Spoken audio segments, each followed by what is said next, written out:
அன்பினை உறவுகள் அனைவருக்கும் இனிதான திங்கள் பொழுதில் மகிழ்வான காலை உற்சாக வணக்கம் வணக்கம் வணக்கம். இந்த நாள் இனிய நாளாக அமைய இந்த நொடி வரைக்கும் எங்களுடன் பேச அரைக்கத்துடன் உட்கார வச்ச கடவுளுக்கும் மறவாத நன்றி என பகிர்ந்து என்று அனைத்து நல்ல தினங்களை கொண்டாடி கொண்டிருக்கும் எல்லோருக்குமே இனிதான வாழ்த்துக்களையும் கூறியபடி 24/2/2025 இணைந்திருக்கின்றோம். மற்றும் ஒரு திங்கள் காலை நேரலை பொழுதோடு வளமையை போல வேடம் நிகழ்ச்சிகளுக்குள் இன்று ஓவிபி பின்னரம் இடம்பெறும் இளையவர்களின் ஆக்கங்கள் இன்றிலிருந்து காலை நேரத்தில் இடம்பெற்றுக் கொள்ளும் என்றும் கூறியபடி முதலில் சிந்தனை நேரம், அதனை தொடர்ந்து பொறிச்சொல்லை தொடர்ந்து தினக்கவி, தொடர்ந்து மன்னிக்க வேண்டும் சிந்தனையை தொடர்ந்து ஆன்மீக பாலம், தொடர்ந்து பொறிச்சொல், அதனை தொடர்ந்து இளையவர்களின் ஆக்கங்கள் இடம்பெற்று ஜியா நடசன் அவர்களுக்கான நேரத்தை கொடுத்துக் கொள்வோம். மாலை நேர நிகழ்ச்சிகள் வழமை போலவே இன்று எத்தனை மணிக்கு தமிழ் இருக்கா?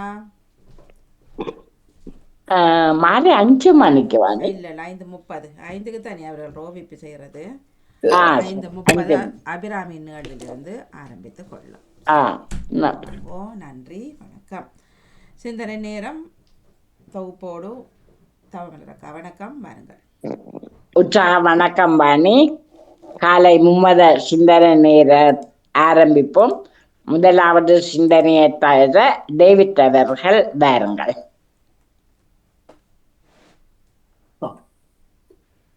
ஆண்டவர் ஆட்சி செய்கின்றார், மாட்சியை ஆடையாய் அணிந்துள்ளார் என்கின்றார் திருப்பாடலாசிரியர்.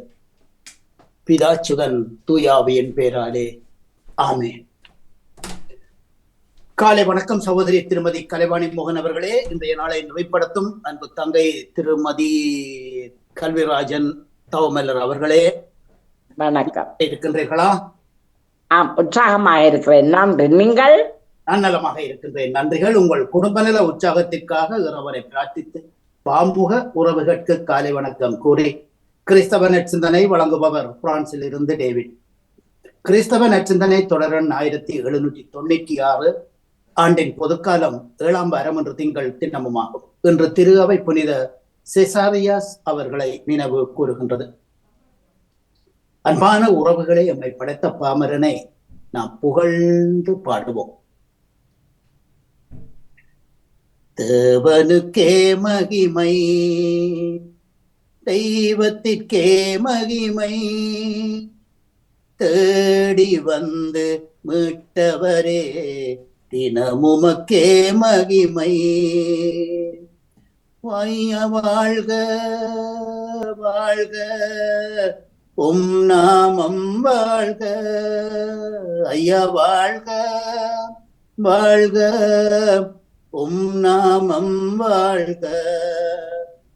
உன்னதத்தில் தேவனுக்கே மகிமை உண்டாகட்டும், இந்த பூமியிலே சமாதானமும் பிரியமும் உண்டாகட்டும்.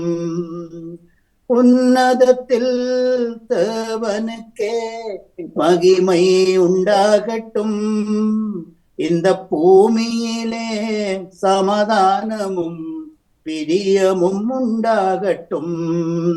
ஐயா வாழ்க வாழ்க உம் நாமம் வாழ்க, ஐயா வாழ்க வாழ்க உம் நாமம் வாழ்க. தேவனுக்கே மகிமை, தெய்வத்திற்கே மகிமை, தேடி வந்து மீட்டவரே தினமுமக்கே மகிமை, தினமுமக்கே மகிமை, தினமுமக்கே மகிமை.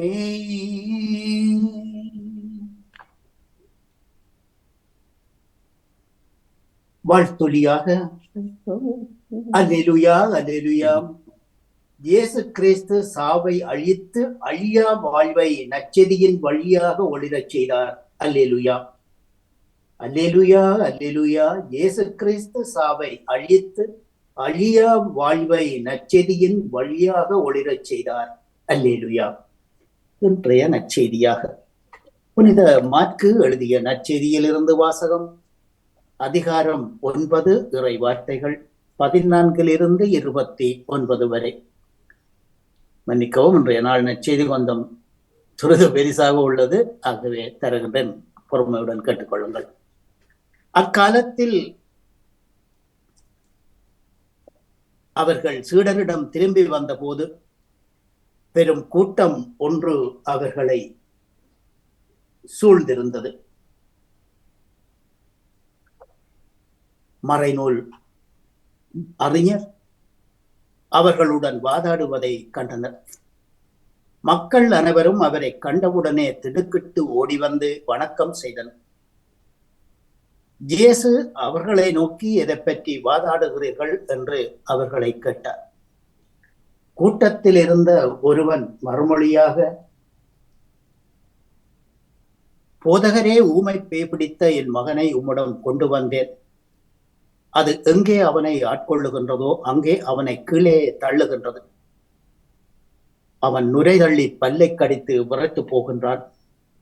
அதை ஓட்டும்படி சீடரை கேட்டேன், அவர்களால் முடியவில்லை. அதற்கு அவர், விசுவாசமில்லாத தலைமுறையே, எதுவரை உங்களோடு இருப்பேன், எதுவரை உங்களை பொறுத்து கொண்டிருப்பேன், அவனை என்னிடம் கொண்டு வாருங்கள் என்றார்.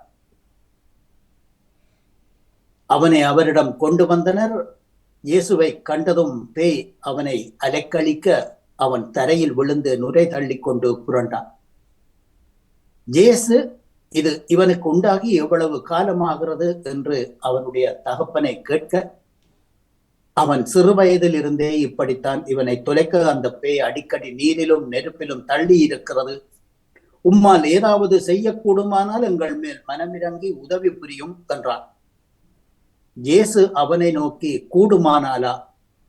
விசுவசிப்பவனுக்கு எல்லாம் கூடும் என்றார். உடனே சிறுவனுடைய தகப்பன், விசுவசிக்கின்றேன், என் விசுவாசின் மின்மையை நீக்க உதவி செய்யும் என்று கத்தினான். கூட்டம் தம்மிடம் ஓடி வருவதைக் கண்டு இயேசு அசுத்த ஆவியை கடிந்து, ஊமை செவிட்டு பேயே, உனக்கு கட்டளையிடுகின்றேன், இவனை விட்டு போ, மீண்டும் இவனுள் நுழையாதே என்றார். அது கத்திக்கொண்டு அவனை மிகவும் அலிக்கழித்த பின் வெளியேறிற்று. பையன் பிணம் போலானா. அதை பார்த்த மக்கள் கூட்டம் இறந்து விட்டான் என்றது. இயேசுவோ அவன் கையை பிடித்து தூக்கினார். அவன் எழுந்தான். அவர் வீட்டிற்கு போனார். பின்பு சீடர்கள் அதை ஓட்ட எங்களால் ஏன் முடியவில்லை என்று அவரை தனியாக கேட்டார்கள். அதற்கு இயேசு, இவ்வகை பேய் செபத்தினால் அன்றி வேறு எதனாலும் வெளியேறாது என்றார். இது கிறிஸ்து வழங்கும் வாழ்வு தரும் நற்செய்தி. கிறிஸ்துவே உமக்கு புகழ். இன்றைய நற்சிந்தனையாக, இவ்வகை பேய் செபத்தினால் அன்றி வேறு எதனாலும் வெளியேறாது என்கின்றார் இயேசு நற்செய்தியிலே. தவக்காலம் நெருங்கி வந்துவிட்டது. உண்ணா நோன்புகள், விரதங்கள், தவம் இருத்தல், செபம், தவம், பொறுத்தல், பருத்தி யாகங்கள் போன்ற அனைத்து நிகழ்வுகளையும் தாங்கி வருவதற்காக திருச்சபை நமக்கு இந்த வாசகங்களை தருகின்றது. ஆகவே ஒரு பேயை ஓட்ட வேண்டும் என்று சொல்லி சொன்னால் அதற்கு உபவாசம் இருக்க வேண்டும், பொறுத்தல் இருக்க வேண்டும், இதய தூய்மை இருக்க வேண்டும், பரிசுத்தம் இருக்க வேண்டும். இத்தகைய நம்பிக்கையோடு இறைவனை நோக்கி அவர்கள் ஜெபிக்கும் போது அந்த பேய் அவனை விட்டு அகலும். ஓரொரு பகுதியிலே இயேசு கூறினார், நீங்கள் இந்த முசுக்கட்டையை பெயர்ந்து நம்பிக்கையுடனும் விசுவாசத்துடனும் இந்த முசுக்கட்டையை செடியை நோக்கி பெயர்ந்து கடலில் ஊன்றிக்கொள் என்று கூறினால் அது உங்களுக்கு கீழ்ப்படியும் என்று கூறினார். அன்பான உறவுகளே, இன்றைய நாள் நமக்கு தரும் அதி தீவிரமான அறிவுரையாவது, நம்பிக்கையுடனும் விசுவாசத்துடனும் எங்களுடைய தவக்காலத்தை எடுத்துச் செல்ல வேண்டும் என்பதுதான். மதுப்பிரியர் ஒருவர் இருந்தார். காலையிலேயே மதுவை குடிக்க ஆரம்பித்து விடுவார். வேலைக்கு செல்ல மாட்டார். ஆனால் தவக்காலம் வந்துவிட்டால் தவ உடை அணிந்து கொள்வார், குடிக்க மாட்டார், நோன்பு இருப்பார், சோமாலை செய்வார், அலுவலகத்திற்கு தவறாமல் சென்று விடுவார், செப தவ முயற்சிகளில் ஈடுபடுவார். செப தவத்தை கடைபிடித்தார். மது குடிக்கும் தீய பழக்கம் அவரை விட்டு அகன்றது. தீய ஆவி பிடித்த ஒருவனை சீடர்களிடம் கூட்டி வருகின்றனர். சீடர்களால் தீய ஆவியை வெளியேற்ற இயலவில்லை. ஆனால் தீய ஆவியை வெளியேற்றி அவனுக்கு நற்சுகம் தந்தார் என்று நற்செய்தி கூறுகின்றது. சீடர்கள் இயேசுவிடம் ஏன் எங்களால் தீய ஆவியை விரட்ட முடியவில்லை என்று கேட்டனர். செபம், தபம் செய்தல், நோன்பு இருத்தல் போன்ற நற்செயல்களில் ஈடுபடுபவர் தான் தீய ஆவியை விரட்ட முடியும் என்று கூறினார். விசுவாசத்தில் தளர்த்தி இருத்தல் கூடாது. ஆண்டவரே எங்களுடைய விசுவாசத்தை உறுதிப்படுத்தும் என்று சீடர்கள் வேண்டினர் என்று இன்றைய நற்செய்தியிலே நாங்கள் பார்க்கிறோம்.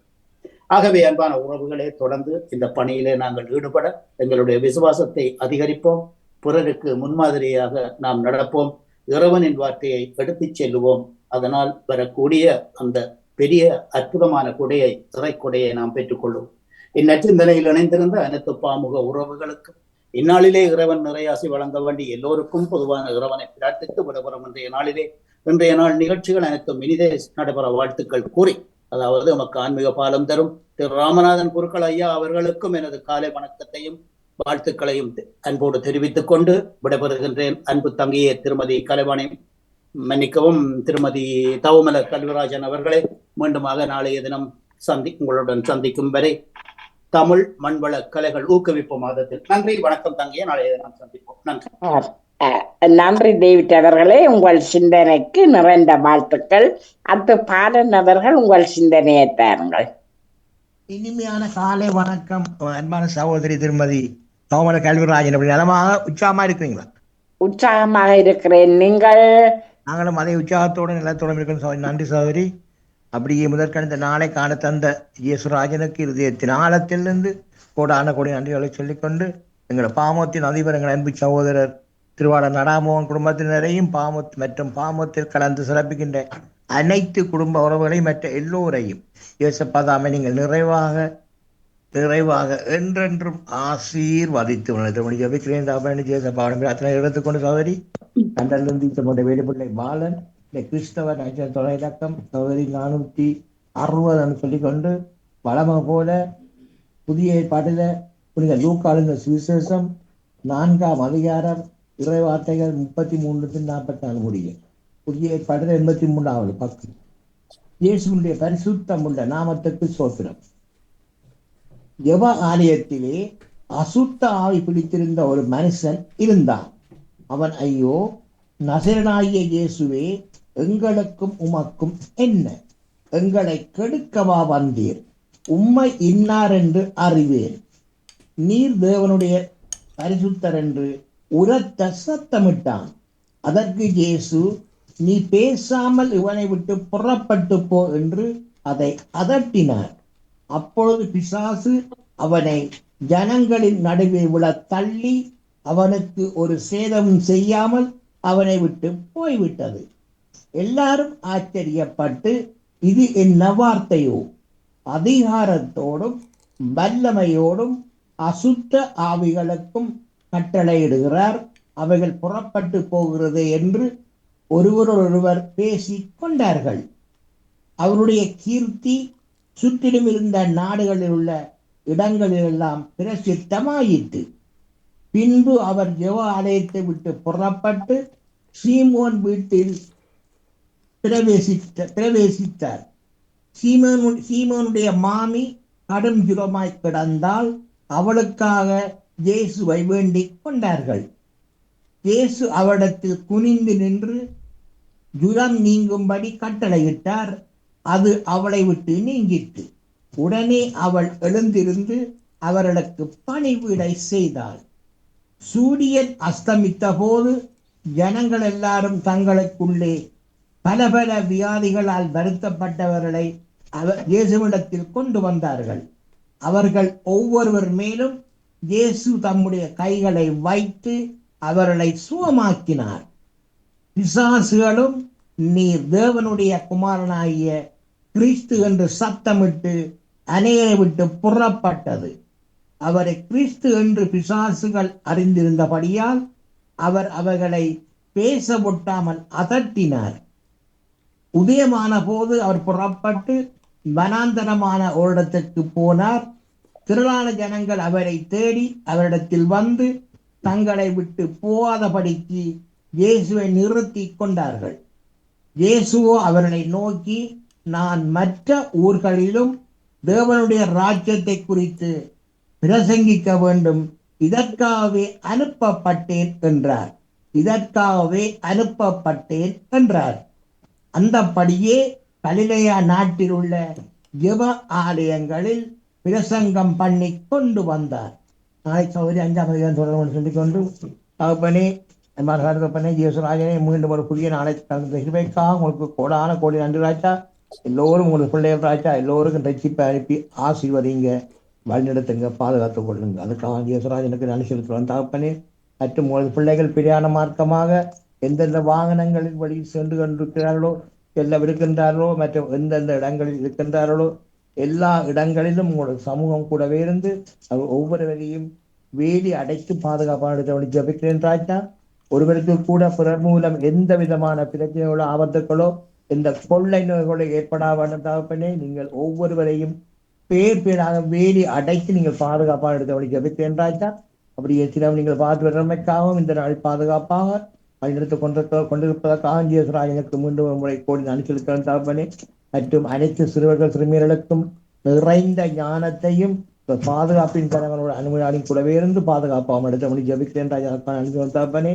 மற்றும் உங்கள் பிள்ளைகள் தங்களது வாழ்நாட்களில் அறிந்தும் அறியாமலும் தெரிந்தும் தெரியாமல் தப்பிலங்கள் பாவங்கள் ஏதாவது செய்திருந்தால் எல்லாவற்றையும் உங்களது பரிசுத்தமுள்ள கல்வாரி இரத்தத்தினால நீங்கள் ஒவ்வொருவரையும் பேர் பேராக கழுவி ஆசீர்வதித்து ஜபிக்கிறேன் ராஜா. அதற்காக நான் சொந்தாப்பனே. மற்றும் பாவத்தை அதிக குடும்ப கையிட்டையும் சகலவற்றையும் ஆசீர்வதிங்க ராஜா. தேவையை தந்திங்க ராஜா கணக்கு மற்றும் ஆன்மீக பாலம் தலைவருக்கும் ராமனா ஐயா குடும்பத்தினருக்கும் அவருடைய குடும்பத்தினர் பாதுகாப்புக்கும் சுகத்துக்காகவும் இயேசுடைய பிரார்த்தனை எடுத்துக்கொண்டு சகோதரி விட நன்றி, வணக்கம். நன்றி பாலன் அவர்களே, உங்கள் சிந்தனைக்கு வாழ்த்துக்கள். அடுத்து தியானடேசன் அவர்கள் உங்கள் சிந்தனையை தாருங்கள். இனிய காலை உற்சாக வணக்கம் தொகுப்பாளனி தோமலர் கல்விராஜன் அவர்களுக்கும் வணக்கம். பாமு அதிபர் ரெண்டாமூன் அவர்களுக்கும் கலைவாணி மோகன் அவர்களுக்கும் அனைத்து பாமு அவர்களுக்கும் எனது எங்கனிந்த காலை வணக்கத்தை கிறிஸ்தாசியுடன் குறிக்கொண்டு நன்றி அமர்ந்தி தியானடேசன். இன்று பொது காலத்தின் 7ஆம் வாரத்தின் முதலாம் நாள் திங்கட்கிழமை. எனது ஆக்கம் 863. கிறிஸ்தவ நற்சிந்தனை. உலகில் தீய சக்திகள் மனிதனை வாட்டும் கொடுமைகளாக உள்ளன. இவைகள் மனித மனங்களை இல்லிடமாக கொள்ளும் போது மனிதன் பித்தனாகின்றான். அவர் தனது உண்மை நிலையை இழந்து மாண்பை இழந்து அலக்களிக்கப்படுகின்றான். பசிக்கு உணவு கொடுக்கலாம், காய்ச்சலுக்கு மருந்து எடுக்கலாம். ஆனால் ஆணவம் என்ன நோக்கி பொறுமை என்னும் சுற்று நோக்கி எந்த மருந்து கொடுப்பது? இறைவேண்டலால் மட்டுமே இத்தகைய தீய சக்திகளை ஊட்ட முடியும் என்று இயேசு கூறுகின்றார். மனிதன் மொத்த ஆற்றலையும் பயன்படுத்தும் போது பல தீமைகளை ஊட்ட முடியும் சான்றாக மனிதனால் தன் நிறைவை பெற முடிந்தது. ஆனால் பகிர்தலை ஏற்படுத்த முடியவில்லை. எனவே வறுமையை ஊட்ட முடிவதில்லை.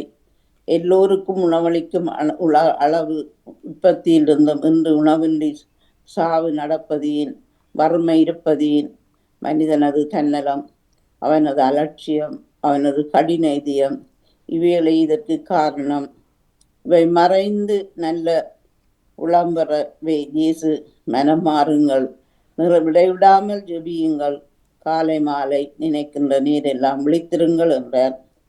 ஆணவம், தன்னலம், பொறாண்மை, வன்மனம் போன்றவற்றை கடின தவத்தாலும் சுபத்தாலும் தான் வெல்ல இயலும். கடவுள் துணையின்றி தன்னை வெல்வது இயலாது. எனவே தொடர்ந்து நமக்காக உலகுக்காக செவிப்போம், தொடர்ந்து செவித்துக் கொண்டே இருப்போம். நன்றி. மனமே ஆண்டவரை போற்று, தினமும் ஆண்டவரை போற்று. மனமே ஆண்டவரை போற்று, தினமும் ஆண்டவரை போற்று. சோதனை உன்னை தொடர்கையிலே ஆண்டவரை போற்று. வேதனையில் நீர் வீழ்கையிலே ஆண்டவரை போற்று. கவலையில் நீ அழுகையிலே ஆண்டவரை போற்று. கண்ணீரிலே கரைகையிலே ஆண்டவரை போற்று.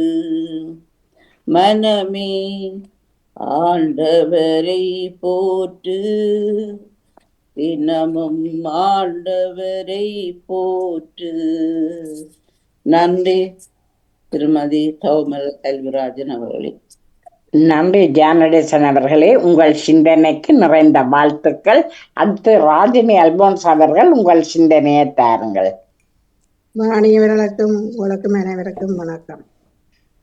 காலத்தில் இயேசு மக்களை நோக்கி கூறியது, ஒருவர் நிலத்தில் மறைந்திருந்த புதையல் ஒன்றை கண்டுபிடிக்கின்றார்.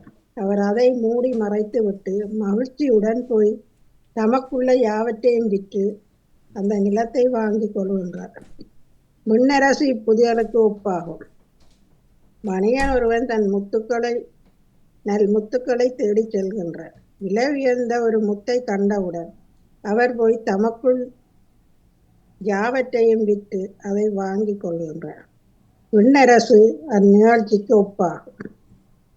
எனவே ஒன்றாய் நாம் எல்லாம் வந்து கூடும் போதிலே மனதில் வேற்றுமை கொள்ளாமல் பள்ளிப்பாயிருந்து கொள்போமே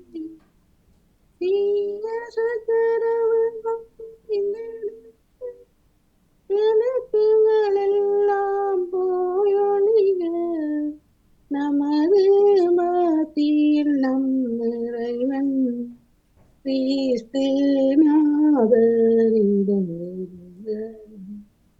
இதரப்போம் ஐயா நிகழ்ச்சிக்கும் வாழ்த்து குறிப்பிட வருகிறேன். நன்றி, வணக்கம். நன்றி ராஜினி அல்போன்ஸ் அவர்களே, உங்கள் சிந்தனைக்கு நிறைந்த வாழ்த்துக்கள்.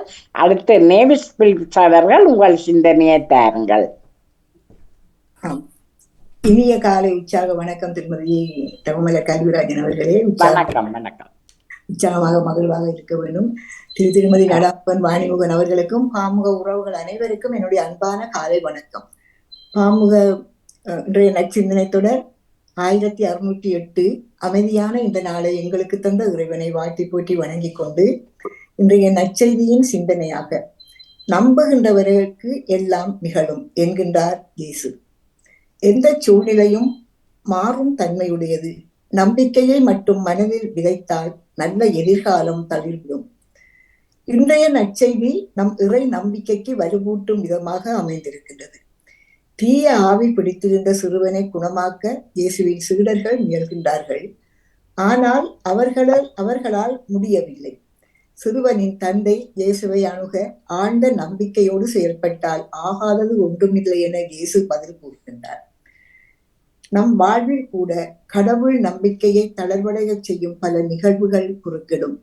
பல துன்பங்கள், கஷ்டங்கள், வியாதிகள், கவலைகளோடு இருக்கும் இன்றைய நமது நிலையும் கூட கடவுள் நம்பிக்கை நமக்கு இட்ட ஒரு கொடைதான் என்று நாம் நம்ப வேண்டும்.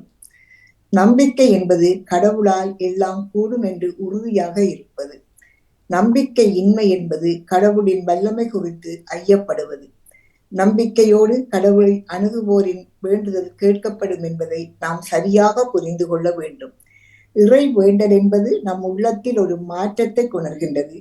கடவுளால் எல்லாம் கூடும் என்னும் நம்பிக்கையோடு வாழ்ந்து செயல்படுகின்ற மனிதரின் வேண்டுதல்கள் எப்போதும் பொருள் செறிந்தவையே. எனவே கடவுளின் திட்டத்துக்கு நாம் அமைந்து நடக்க வேண்டும். நம் வேண்டுதல்கள் நம்மை பக்குவப்படுத்துகின்றன. எனவே நம்பிக்கை இன்மையை போக்கிட கடவுளை நோக்கி நாம் மன்றாடுவது எப்போதும் நலம் தரும் இறை வேண்டுதல். நான் நம்புகின்றேன், என் நம்பிக்கையை அதிகமாக்கும் என்று சிறுவனின் தந்தை போன்று நாமும் தொடர்ந்து சிரிப்போம். நம் நச்சுவத்துக்கும் உயர்ந்த வாழ்விற்கும் எப்போதும் குறையே இராது என்று கூறிக்கொண்டு உங்களுக்கும் இந்த அதிகாலை வேளையிலே இந்த இறை வேண்டலை சிந்தனை எழுந்திருக்கின்ற எல்லோருக்கும் இந்த நாள் இனிய நாளாக மலர்ந்து எல்லோரும் எல்லா நலன்களும் பெற்று அமைதியாகவும் மகிழ்வாகவும் வாழ வேண்டும். நீங்கள் எடுத்துக்கொள்கின்ற எல்லா முயற்சிகளும் சிறந்து செழித்து மேம்பட்டு வந்து வளர வேண்டும் என்று வேண்டிக் கொண்டு இன்றைய நாளிலே ஆன்மீக பாரம்பரிய வந்திருக்கும் குருக்கலை அவர்களுக்கும் எங்களுடைய அன்பான வாழ்த்துக்களை வரவேற்பையும் கூறிக்கொண்டு நன்றியை கூறிக்கொண்டு அவருடைய இறைவனை மென்மேலும் சிறந்து விளங்க வேண்டும் என்று வேண்டிக் கொண்டு அன்போடு உங்களிடம் இன்று விடைபெறுகிறேன். நன்றி, வணக்கம் தமிழர். நன்றி. நன்றி நேவிஸ் அவர்களே, உங்கள் சிந்தனைக்கு மிகுந்த வாழ்த்துக்கள். சிந்தனை தந்த அனைவருக்கும் வாழ்த்து கூறி வாணி ஐயாவிடம் பொறுப்பு. வணக்கம் வாணி. வணக்கம் ஐயா. வணக்கம் வணக்கம் வணக்கம் வணக்கம் ஐயா. நன்றி அக்கா, மிக சிறப்பு. மிக்க மிக்க நன்றி தொகுப்புக்கும் இணைந்த சிந்தனை. நன்றி வணக்கம் வாணி. நன்றி வணக்கம். நன்றி வணக்கம். நிறைவுக்கு வருகின்றது மும்மத சிந்தனை நேரம். தொகுப்பு கொடுத்து அமர்ந்திருந்தார்கள். நன்றி வணக்கம். நன்றி வணக்கம்.